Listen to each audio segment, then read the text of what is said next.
Fala pessoal, sejam bem-vindos ao meu canal. O vídeo de hoje é um pouquinho diferente. Vou falar um pouquinho sobre a GeoSat, a plataforma agrícola que a gente desenvolveu como solução da Global Solution da FIAP desse primeiro semestre. A ideia aqui foi combinar dados da NASA e da ESA com sensores IoT instalados no campo para gerar alertas antecipados para os produtores rurais brasileiros. A ideia desse vídeo é focar especificamente na API de Java, que é o core do nosso produto. Vou tentar cobrir ali a proposta de solução, a arquitetura planejada do sistema e posteriormente mostrar a API funcionando de ponta a ponta. Então, sem mais enrolações, bora pro vídeo.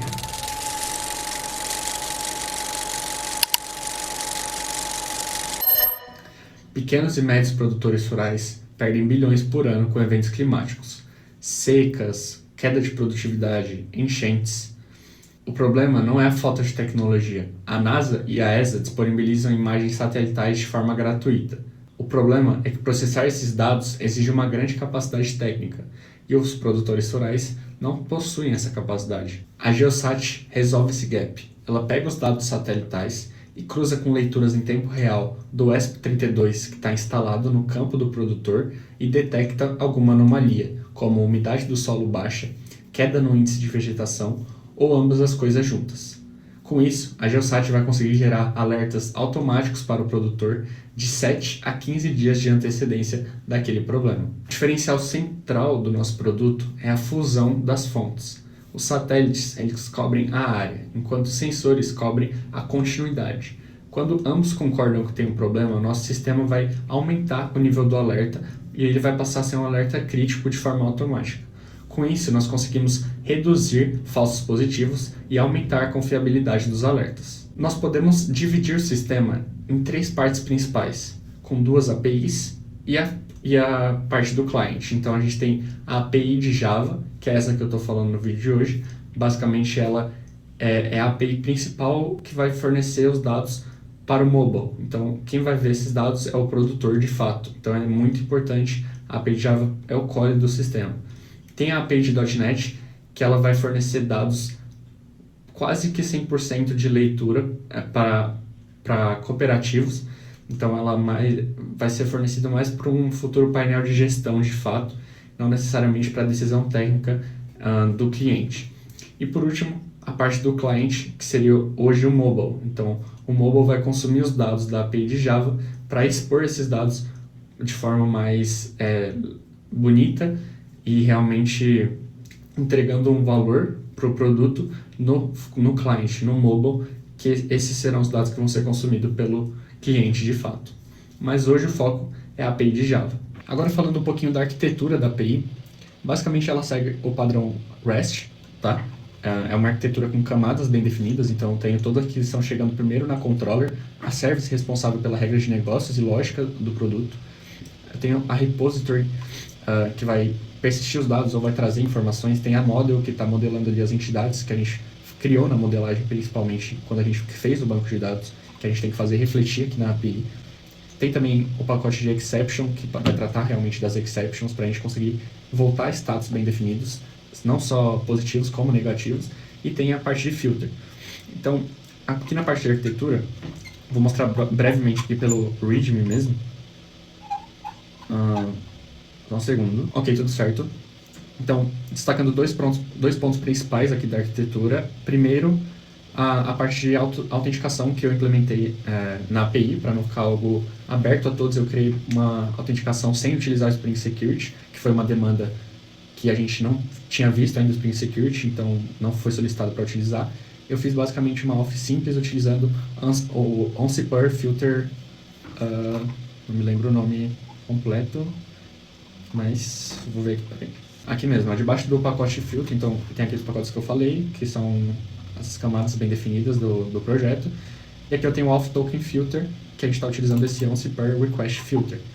E a autenticação funciona de forma bem simples, são 2 tokens, o Access Tokens e o Refresh Token, pensando principalmente na usabilidade do usuário, para a gente não precisar ficar pedindo login toda hora, a gente utiliza esse Refresh Token para conseguir manter o usuário logado e manter também a confiabilidade dos dados sem expor nada, sem vazar nada, porque esses tokens que vão fazendo, vão se alterando a cada tempo definido. Então o Refresh Token é como se fosse lá 7 dias de validade. Aí o outro ele fica se atualizando e não precisa ficar pedindo para o usuário logar toda hora na aplicação.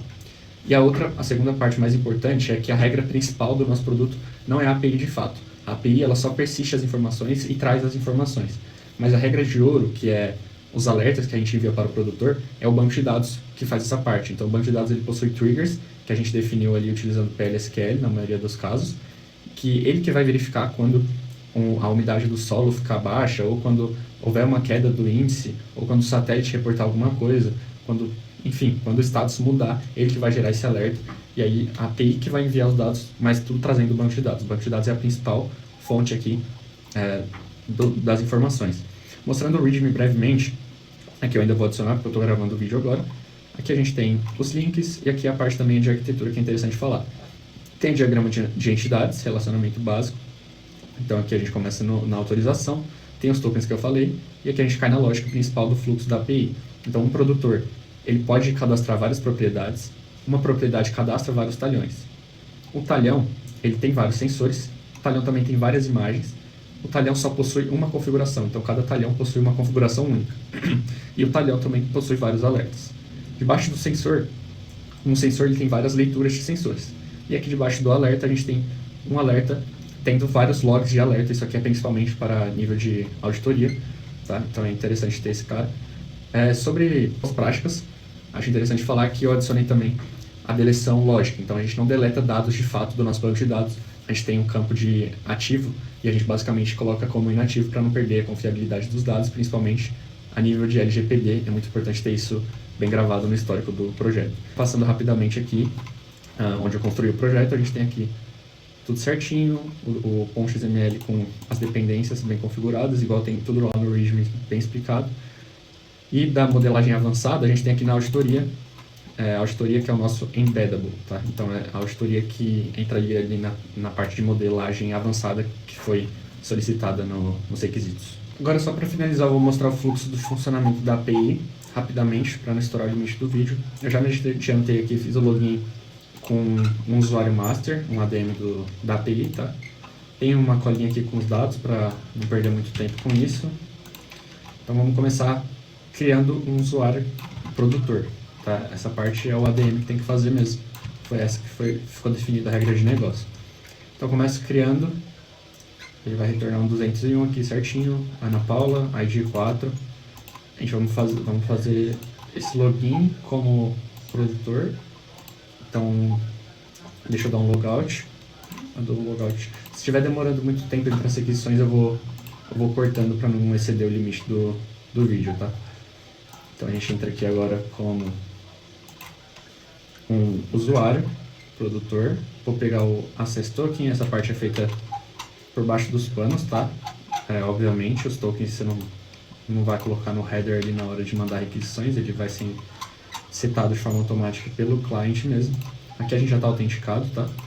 Então vamos criar um produtor, cadastrar produtor, corta aqui, execute. Lá no README eu adiciono também prints com persistência no banco para você ver que está tudo persistindo certinho, porque aqui no vídeo vai ficar um pouco apertado de mostrar tudo isso, tá? Mas aqui cadastrar propriedade, try it out. Here, ok. Agora ali na arquitetura, tá? Então, produtor, propriedades, talhão. Essa é a ordem que vai seguir de cadastro e posteriormente para a leitura, as leituras vão sendo expostas lá no mobile e ele acessa da forma que ele preferir. Aqui deu um erro, porque a gente tem que colocar o ID retornado da propriedade. Então, porque obviamente eu já fiz testes antes de gravar o vídeo. Tudo certo aqui, 201. Vou cadastrar o sensor agora. Sensor ID 4. Ok, sucesso. Imagem satelital, registrar imagem. ID do talhão foi o 4. Todo esse relacionamento, essa regra de negócio eu já demonstrei ali quando a gente estava passando pelo GitHub para adiantar, tá? Processar imagens satelitais. Processar. A gente vai processar. Que ele cadastrou com ID 7 para a imagem, tá? Então tem que colocar o ID 7 aqui. Coloquei o ID 4. Execute e pronto, everything is ok. Retornando tudo certinho. Data de captura. Basicamente, esse é o processo, eu mostrei aqui de forma bem rápida e resumida. Pode ver que tem muito endpoint a ser explorado, principalmente pensando no cliente mesmo, para ele ter uma grande gama de informações, tá? Mas foi o que deu para encaixar aqui no vídeo. Bom, essa era a ideia do vídeo de hoje, a parte da API REST de Java do nosso produto, tá? Então tem ali a autenticação manual com Access e Refresh Token, HOAS em todos os responses, Swagger bem documentado, deploy na render. Então essa é realmente a ideia. Como a gente não pode exceder o prazo aí do limite, eu espero que vocês tenham gostado do vídeo. Te espero no próximo. Valeu e falou!